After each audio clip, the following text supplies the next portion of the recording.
questions. Yes, ma'am. Hi, I was wondering if you can talk a little bit about situational interview questions, and can you describe a time, the questions like say, can you describe a time when you were blah, blah, blah, and you can't think of a specific instance? What do you do in that situation? That's a really good question. I mean, you have to remember that the interviewer is probably as nervous as you. Quite often. I mean, HR people do it all the time. Programmatic people are they're equally as nervous. They don't want you to be, they want to help you. You're obviously very interesting to them, so they want to help you. It's totally genuine to say, I just cannot think of something at the moment. Make a note about it and say, can you ask me something else and I'll come back to it. So don't just say the first thing that comes into your head, and then, when you leave the interview, you think, oh, what did I say? So, just say, can I come back to that? I can't think of anything. Something will, come to me. Don't try and relax. Are you going to the internet for people that you like? Like, once you see their names, you're going to their Facebook and looking for their pictures and all that? Yes. So when I get to a short list, if I know someone's coming in, I'll do a bit of research. So be careful.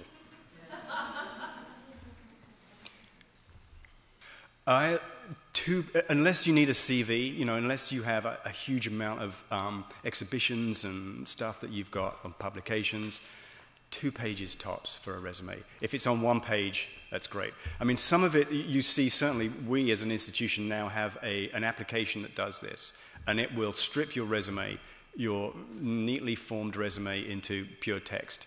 You have to think about that. So some institutions, email me, you email the PDF, the cover letter, and the resume. Some institutions, it's online forms, you just type it in. If it is an online form, don't cut and paste out of Word. Cut and paste out of Notepad or some basic text editor, because Word has all this hidden format stuff in it, and while it may look good to you, when it comes to me, it's just complete gobbledygook. Some of these applications do have an opportunity to upload your original PDF document, but I would do both. Fill out the forms, do all the instructions, but think about so I'm going through these cover letters, maybe half a page on a cover letter, page maybe if you're really interesting. Make it kind of entertaining, and a page, 2 pages maximum on the resume. And don't. I'm going to admit something now. I can, without reading a name on a resume, I can pretty much, and a cover letter, I can pretty much tell whether it's a woman or a man. And I'll tell you why. You're going to sling me out here now. Resumes from women are very, they're kind of overly explanatory, and they kind of come off a bit defensive. So they actually really want to explain exactly what their relationship to and responsibilities were. Whereas male, I led this group doing this project.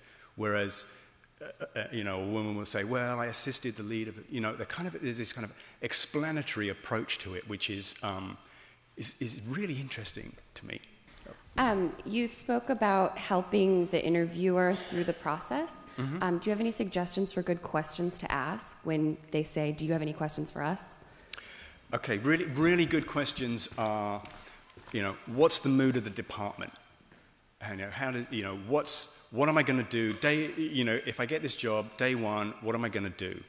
Get that kind of real, get the interviewer talking about, they're going to presumably be very proud of their department.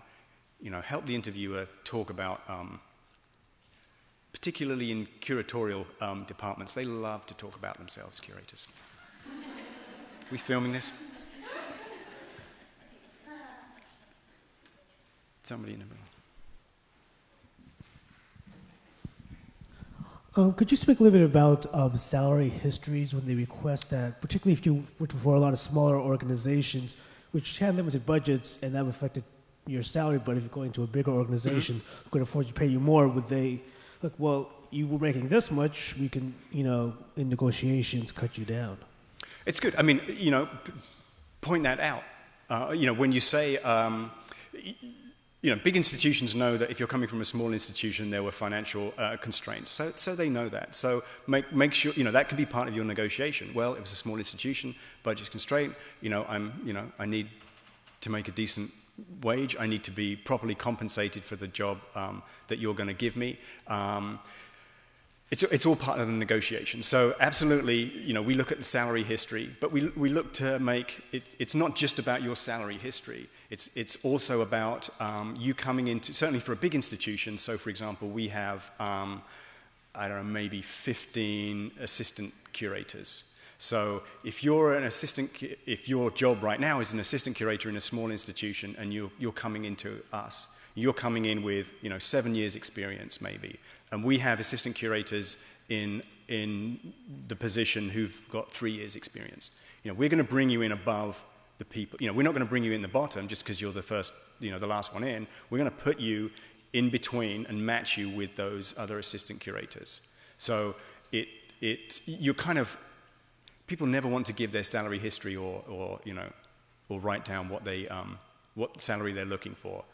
If you're not going to do that, just put, salary negotiable based on, the package benefits and all that kind of stuff. But we're certainly not, a larger institution is going to place you appropriately within the people who are doing the same job at the same level.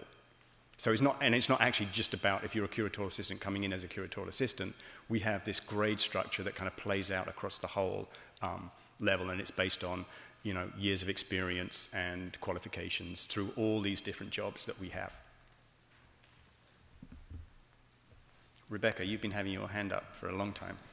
Nick, one of the things you talked about in your career is how it's helpful for us as emerging professionals to sort of move around, move through organizations, all that kind of stuff. But one of the things that it seems like, bloggers, all this kind of stuff, talk about millennials is how we move around too much, how we're too, we change around too much. We are always looking for something new.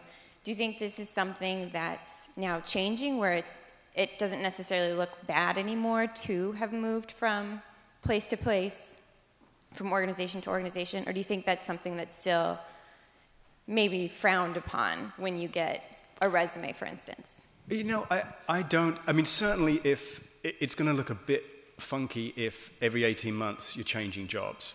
And I think it's really about where are you still learning in your job? If you're still learning in your job, assuming you're not being abused by your boss, I would stick around. Get that skill and experience in that job, and get to a point where you're comfortable in the job, but you're not learning anything. I think that's the time to move on. Certainly, these days, people working in an institution for 15, 20 years,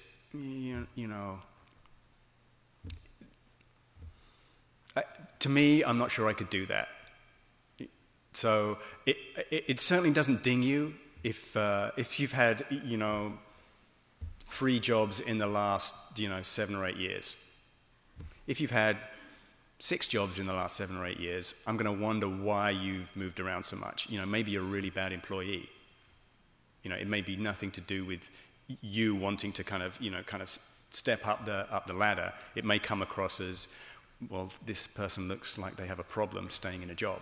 So there is a bit of a balance, but I would say moving around and getting experience in different institutions is a good thing. What I just had this conversation before. I'm a physicist by training, technology for nearly 20 years, and you get, as you kind of progress up the ladder, you get more kind of managerial.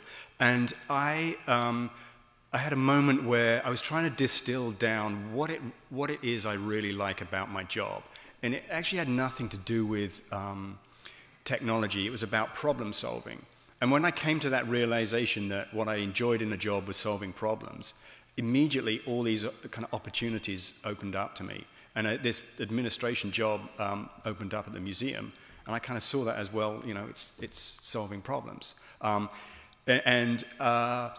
Cultural organizations are particularly places where people tend to hire in their own image. So they had a bit of a hard time understanding why, as a technologist, I someone who didn't have an art history background, which was what everybody asked me. Well, you know, are you sure you can do this job because you don't have an art history background?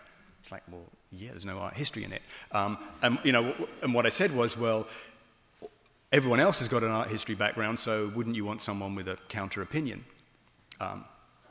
So, yeah. You need to tell me to stop talking, because I'll just talk about, okay, I'm getting the thing. So I have all these and more is on these handouts, which I guess I put out on the table up there. Okay. Thank you very much.